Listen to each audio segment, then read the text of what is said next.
Shalom, Bapak Ibu Saudara. Kita meneruskan pelajaran kita tentang Kemah Suci masih.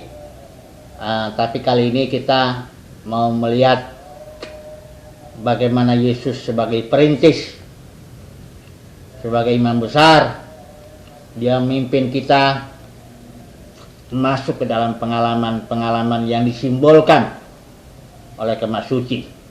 Kita tahu Kemah Suci yang dibangun Musa ini ada peralatan-peralatan di dalamnya. Itu sebenarnya merupakan simbol daripada pengalaman kita dengan Tuhan. Jadi saya garis besar dulu lihat peralatan ini, tapi kita nggak mendetail. Tapi yang jelas Kemah Suci itu dibagi tiga. Ada ruang pelataran.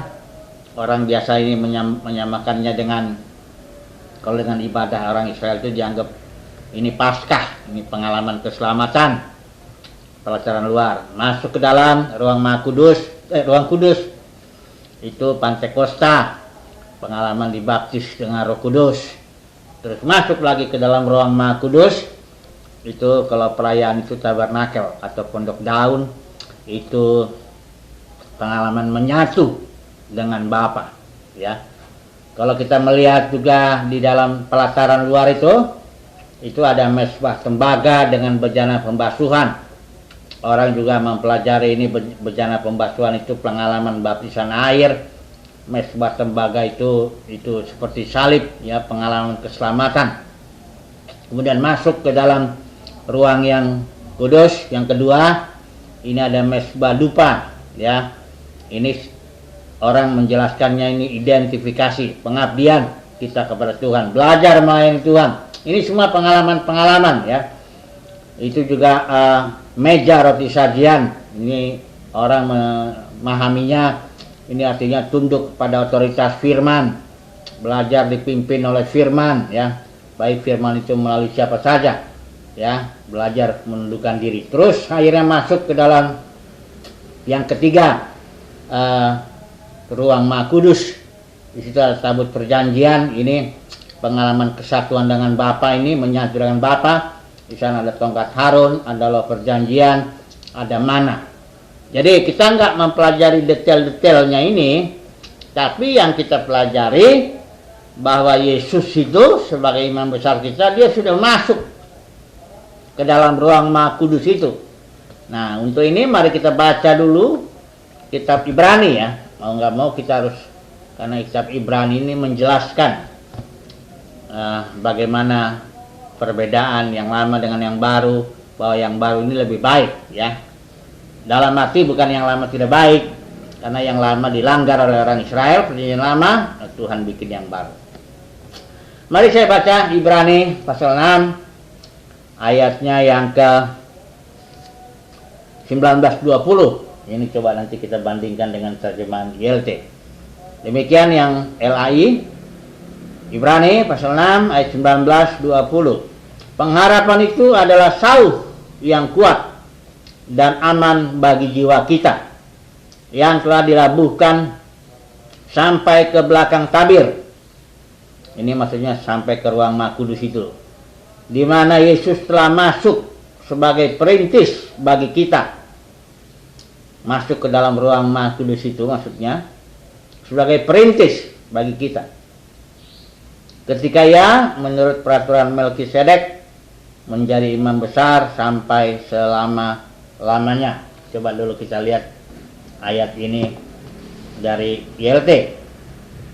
Demikian YLT, yang kita dapatkan seperti sebuah jangkar bagi jiwa yang pasti dan juga teguh, dan yang masuk ke bagian dalam dari tabir, ke tempat Yesus masuk sebagai perintis bagi kita ketika menjadi imam besar sampai selamanya menurut peraturan Melkisedek. Jadi inti daripada ayat ini bahwa Yesus itu sebagai perintis, dia masuk lebih dulu ke dalam ruang Maha Kudus itu. Nah, di dalam Ibrani ini dijelasin bahwa kalau perjanjian lama itu imam besar hanya sekali setahun dia boleh masuk ke dalam ruang Maha Kudus, mempersembahkan darah baik untuk dirinya maupun untuk umat. Nah, tapi kalau Yesus, dia dikatakan di pasal 7 itu dijelaskan, bukan di pasal 7, pasal 9 itu dia masuk ke dalam tabernakel yang bukan buatan manusia. Di sorga dia masuk ke dalam ruang Maha Kudus di sana, datang hanya satu kali saja, mempersembahkan darahnya sendiri, ya, hanya satu kali, tapi sudah sempurna menebus. Nanti kita melihat dia ganti semua orang, ya. Jadi Yesus sudah masuk lebih dulu. Jadi kalau dia sudah masuk lebih dulu ke ruang Maha Kudus, dia sebagai imam besar, dia bisa pimpin kita. Pengalaman demi pengalaman, Yesus itu memimpin kita sampai kita juga masuk ke dalam ruang Maha Kudus itu. Dalam arti kita mengalami pengalaman menyatu dengan Bapa.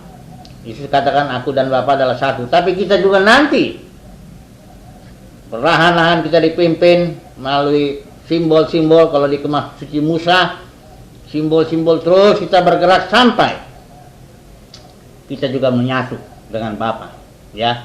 Ini pengalaman puncak bagi seseorang itu dalam mengikuti Tuhan, yaitu dia menyatu dengan Tuhan. Aku dan Bapa adalah satu. Nah, mari kita melihat dulu istilah perintis ini. Nah, ini sebenarnya cuma satu kali nih dalam perjanjian baru, ya. Ini istilahnya dalam perjanjian, dalam istilah Yunaninya prodromos. Artinya yang lari di depan. Ini dia artinya prodromos itu. Yaitu artinya yang merintis. Forerunner. Lari duluan, dia di depan.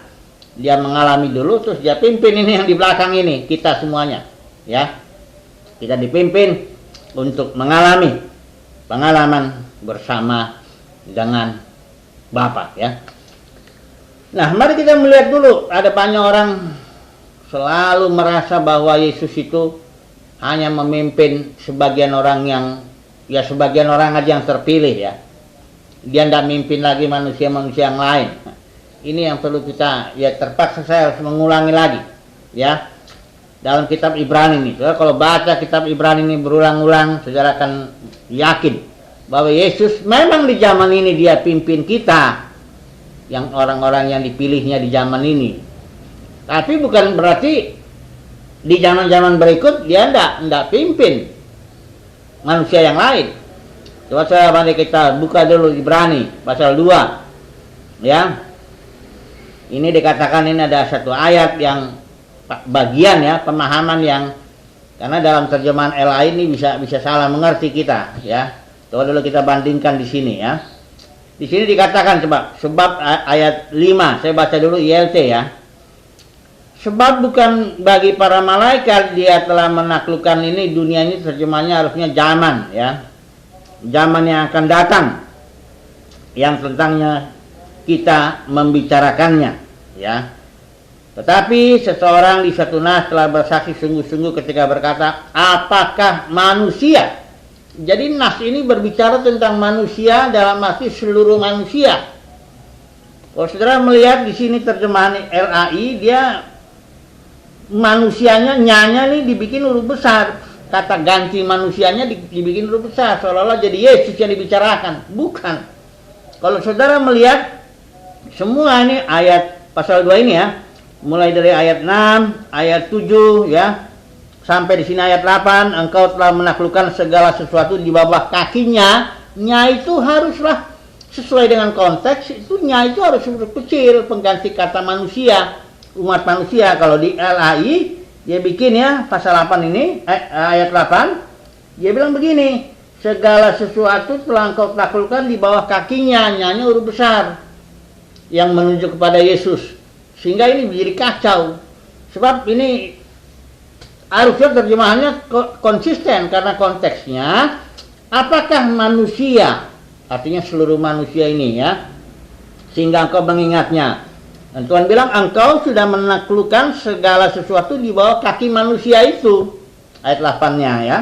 Baru ayat 9, namun dia ayat 8 juga dijelaskan, tetapi sekarang kita belum melihat segala sesuatu telah ditaklukkan kepada nyanya manusia itu. Sekarang ini belum kita lihat di zaman ini segala sesuatu ditaklukkan kepada seluruh manusia.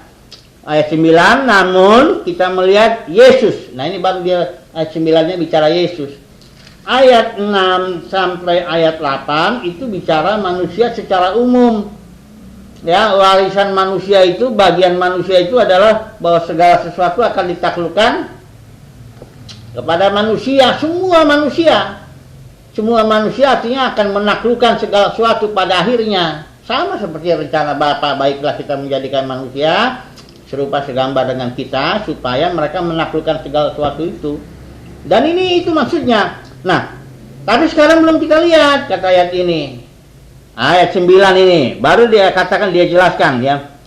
Tetapi kita melihat sekarang Yesus yang dimahkota kemuliaan dan hormat setelah dibuat sedikit lebih rendah daripada para malaikat melalui penderitaan kematian, sehingga perhatikan ini, dalam anugerah Elohim dia dapat merasakan kematian ganti semua orang. Jadi Yesus mati bukan untuk orang yang percaya saja, tapi dia mati untuk ganti semua. Ya. Yohanes mengatakan Yesus itu menghapus dosa, anak domba Elohim yang menghapus dosa dunia. Ya. Dia juga gelarnya juru selamat dunia. Ya, kalau dia juru selamat dunia berarti dia menyelamatkan dunia, ya kan? Jadi Yesus mati ganti semua orang. Ini jelas Alkitab mengatakan. Hanya pada zaman ini Yesus hanya memimpin sebagian orang yang dipilihnya melalui pengalaman-pengalaman yang disimbolkan kemas suci itu. Pengalaman mesbah tembaga, bejana pembasuhan, masuk ke ruangan yang berikut, ada mesbah dupa, meja roti sajian, kaki pelita emas, terus masuk yang akhirnya kita menjadi pengalaman penyatuan dengan Bapa. Jadi memang di zaman ini Bapak Saudara kita dipimpin oleh Tuhan Yesus, selangkah demi selangkah. Puji Tuhan, dia imam besar yang bukan gak pernah ngerasain kelemahan kita. Dia pernah merasakan, dia pernah dicobai dalam rupa kita, hanya tidak berdosa.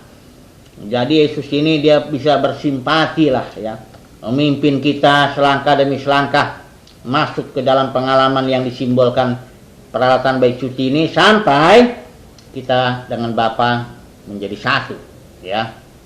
Perintis ya, Yesus sebagai perintis. Tapi ingat, Yesus bukan merintis, bukan sebagai perintis hanya bagi kita, tapi juga di zaman-zaman berikut dia memimpin semuanya ya, semua manusia. Nanti semua manusia juga akan menjadi satu dengan Bapa. Nah, inilah puji Tuhan. Saya selalu menekankan mengapa kita perlu memahami hal ini ya. Mengapa kita harus menolak ajaran neraka kekal? Karena memang itu nggak sesuai dengan rencana Bapa, nggak sesuai dengan Alkitab. Itu terjemahan yang salah. Aion itu harus diterjemahkan zaman, bukan kekal ya. Karena Alkitab ini adalah rencana Bapa di dalam waktu, zaman. Ya, nggak banyak bicara kekal Alkitab ini, karena Alkitab itu pewahyuan rencana Bapa di dalam waktu. Memang Bapa itu di sorga itu dia kekal ya, dalam alam kekekalan, tapi dia berkarya di dalam waktu. Sudah waktunya lah kita ini untuk memahami rencananya. Ini membuat kita bersyukur. Puji Tuhan, kita punya perintis Yesus sebagai imam besar menurut aturan Melkisedek, bukan aturan Harun, aturan Melkisedek. Dia akan pimpin kita selangkah demi selangkah sampai kita satu dengan Bapa. Tapi bukan hanya kita, tapi dia juga akan pimpin semua manusia pada akhirnya satu juga dengan Bapa. Haleluya, puji Tuhan, amin.